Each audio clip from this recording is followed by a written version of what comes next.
जयपुर के जवाहर कला केंद्र के निकट स्थित कलानेरी एक अपने आप में जयपुर के कलाकारों के लिए एक पहचान बन चुकी है, जहां हर कलाकार अपने एग्जीबिशन लगाना चाहेगा। यानी हम कह सकते हैं कला एकेडमी अपने आप में इसका नाम हो गया है। इसकी निदेशक सौम्या जी से हम जानना चाहेंगे कि भविष्य की क्या योजना है और वे आगे क्या सपना देखती है। सौम्या जी, बहुत बहुत शुक्रिया। आज कलानेरी में एक बहुत ही सुंदर शो का शुभारंभ किया पंडित श्री विश्व मोहन भट्ट जी के सानिध्य में। उमा सिंह जी और नीना सिंह जी के एक ग्रुप शो का इनॉग्रेशन हुआ, जिसमें इनके प्रकृति से रिलेटेड बहुत सारे सुंदर कैनवस पे चित्र हैं जो कि प्रदर्शित किए गए हैं शो में। ये प्रदर्शनी 2 अगस्त तक चलेगी, करीब 1 हफ्ते के लिए। और जैसा आपने जानना चाहे कि कलानेरी के क्या आगे के प्रयास हैं, क्या प्लानिंग है, तो 2 साल के एक थोड़े विराम के बाद मैं बोल सकती हूँ कि क्योंकि उस समय सारी एक्टिविटीज़ ऑनलाइन थी, तो अब हम लोगों का 2022 में ये सीरीज़ चल रही है शोज़ की, जिसमें हमने मार्च में महिला दिवस पे एक बहुत ही सुंदर प्रदर्शनी का आयोजन किया था। राजस्थान के करीब 40 महिला कलाकारों का एक ग्रुप शो।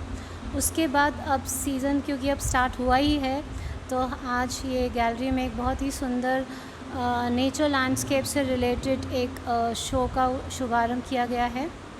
आगे आने वाले महीनों में भी यंग कंटेम्प्रेरी कुछ सीनियर आर्टिस्ट और सिर्फ राजस्थान के ही नहीं बल्कि हमारे इंडिया के और कुछ इंटरनेशनल आर्टिस्ट भी शिरकत करेंगे, न केवल शोज़ में बल्कि कुछ artist residency and artist camp भी होंगे, जिनमें हमारा प्रयास है कि हम कुछ अच्छे नामी कलाकारों को यहाँ जयपुर में आमंत्रित करें और वो यहाँ पे जयपुराइट से रूबरू हों अपने कला के द्वारा।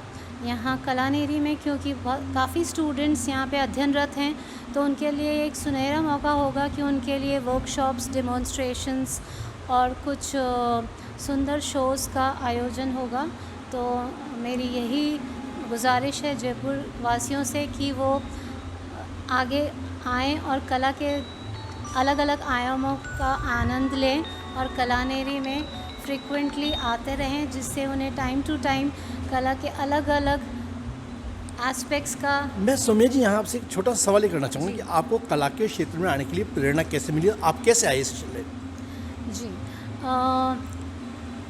एक बहुत ही दिलचस्प सवाल है जिसका आंसर भी बहुत ही दिलचस्प है, क्योंकि स्कूल तक वैसे मैं साइंस स्टूडेंट थी, पर रुझान थोड़ा थोड़ा स्केचिंग पेंटिंग की तरफ आरंभ हो गया था। 8वीं 9वीं क्लास में होंगी मैं तब से, और 12वीं में आते आते ये बहुत क्लियर हो गया था कि मुझे मेडिकल में नहीं जाना है बल्कि फ़ाइन आर्ट्स में ग्रेजुएशन करना है। उस समय बहुत ही नया विषय था, पर मैं बहुत खुशकिस्मत हूँ कि परिवार ने, माँ बाप ने बहुत सपोर्ट किया, सहयोग दिया और उन्होंने मुझे इसी में आगे शिक्षा लेने के लिए पूरा सपोर्ट किया और आशीर्वाद दिया अपना।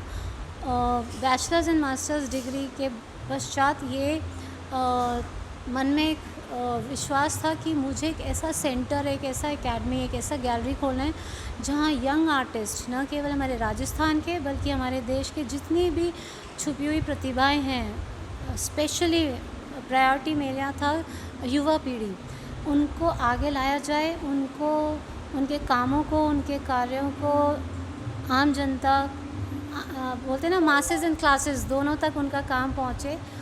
उसके लिए ना केवल राजस्थान में आप कौन सी अलग अलग क्षेत्र की अलग अलग कलाएं हैं और उनका अलग अलग नाम होता है, तो आप कौन सी कला को ज़्यादा प्रोत्साहन देने के लिए प्रयास कर रहे हैं? मेरा पर्सनली शुरू से ही फोक आर्ट जो बोलते हैं ना, लोक कलाएं, और जो कुछ परिवारों तक ही सीमित हैं और अगर उनको यंग पीढ़ी को नहीं सिखाया गया तो वो उन्हीं के साथ लुप्त हो जाएंगी। तो ऐसी कलाओं को हमारे नेक्स्ट जनरेशन, न्यू जनरेशन तक पहुंचाने के लिए कलानेरी हमेशा से प्रयासरत है कि ऐसे आर्टिस्ट को आमंत्रित किया जाए जो अपनी कला को यंग जनरेशन तक पहुंचाए। तो इसके लिए हमने पिछले, जब से कलानेरी की स्थापना हुई है तब से हम हर साल ऐसे आर्टिस्ट को, आर्टिसंस को, क्राफ्ट्समैन को समाज और सरकार से आपकी क्या आशा, क्या उम्मीद है? जी, मेरा ये मानना है कि हमें सब कुछ सरकार पे नहीं, बल्कि हमें कला के जो संस्थान हैं, निजी क्षेत्र हो चाहे वो सरकारी क्षेत्र हो, अगर दोनों साथ में मिलके अपने अपने पार्ट पे अपना प्रयास करेंगे तो ये मिले जुले प्रयासों से ही हमारे राजस्थान, जो पूरे विश्व में माना जाता है अपनी कला, हेरिटेज और क्राफ्ट्स एंड परंपराओं के लिए, उसका और भी ख्याति होगी। तो हम लोगों का मैं यही जानना चाहूँगा, कला के क्षेत्र में रोजगार की संभावनाएं कैसे प्रबल हो?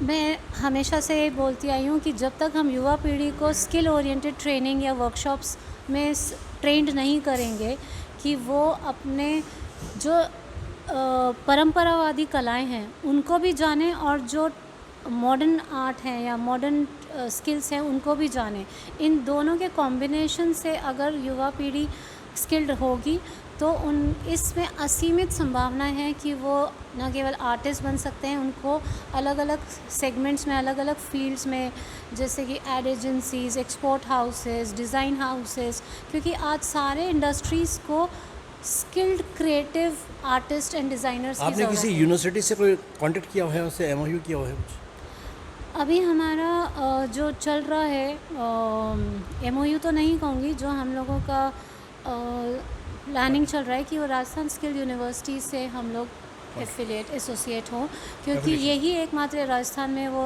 यूनिवर्सिटी है जो स्किल ओरिएंटेड कोर्सेज़ को ऑथेंटिक करती है, जिसको हम बोलते हैं बीवॉक courses, bachelor of vocational training courses. इसमें नए पाठ्यक्रमों के लिए कोई विचार है आपका?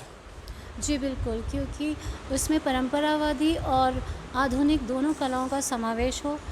जो हमारी लुप्तप्राय कलाएं हैं उनको भी हम इन्वॉल्व करें अपने कोर्सेज़ में, तो उससे क्या होगा कि युवा पीढ़ी, जैसे मैं एग्जांपल दूँ कि डिजिटल आर्ट के साथ साथ अगर हमारा कोई परंपरावादी कला है, जैसे मांडना या फड़ आर्ट जो हमारी लोक कला है राजस्थान की, उसके बारे में अगर दोनों का ज्ञान होगा तो वो उसमें बहुत संभावनाएं तलाश सकते हैं कि उसको हम ग्लोबली उसको कैसे एक नए स्वरूप में पेश कर सकें।